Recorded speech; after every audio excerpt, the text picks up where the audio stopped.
and welcome back for today's book feature. Today's book is The Story of Hanukkah. It's written by David Adler and illustrated by Jill Weber. Many families across the world celebrate Hanukkah, and some are interfaith families that celebrate and recognize the special occasion. Tonight is the first night of Hanukkah here in Atlanta. The Hanukkah story begins in Israel a long time ago, when it was called Judea. At that time, the Jews who lived there were farmers and shepherds. On holidays, they all went to the beautiful temple in Jerusalem. The temple was on top of a mountain and called the house of God. Its gates were covered with gold and silver. Inside was a ner tamid, a light that always burned. For a long time, the Jews lived in peace, although they did not rule their land. Then a Greek, Antiochus IV, became king. He tore down the walls of Jerusalem. Thousands were killed. Anyone who lit Sabbath candles or Shabbat candles, studied Jewish law, or refused to bow to Greek idols were put to death.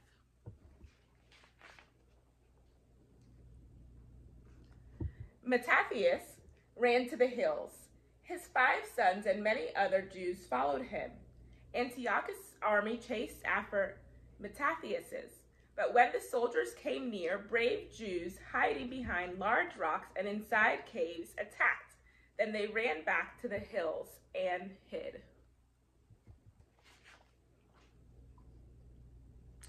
Mattathias and his followers were farmers and shepherds, but they fought like trained soldiers.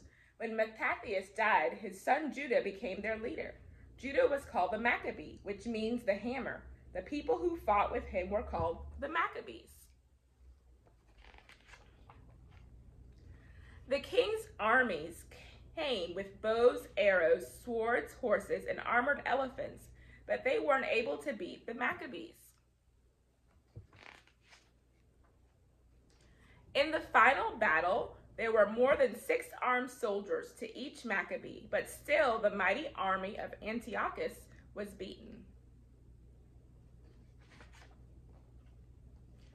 Judah led the Maccabees to Jerusalem. The Maccabees cried when they saw the temple ruined and filled with garbage.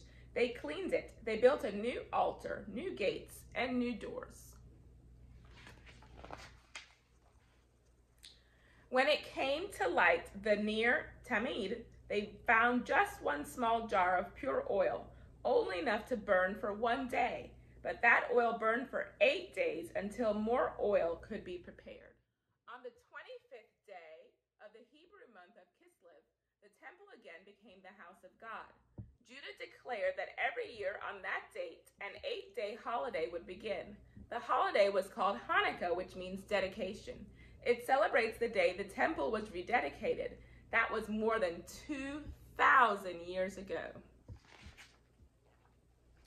Today, all over the world, Jews celebrate Hanukkah by lighting candles, singing Hanukkah songs, and eating latkes, potato pancakes, and jelly donuts. Latkes and the jelly donuts are prepared in oil and remind some Jews of the Hanukkah miracles. In many homes, people exchange Hanukkah gifts. Children also play a game with 4-sided spinning top called a dreidel. On each side of the dreidel is a different Hebrew letter, the first letters of the Hebrew sentence, which means a great miracle happened there. It happened in Jerusalem. Nes gal haya sham. Hanukkah celebrates one of the first fights for religious freedom. At the end, there's a great recipe for potato latkes and how to play dreidel for fun. The end.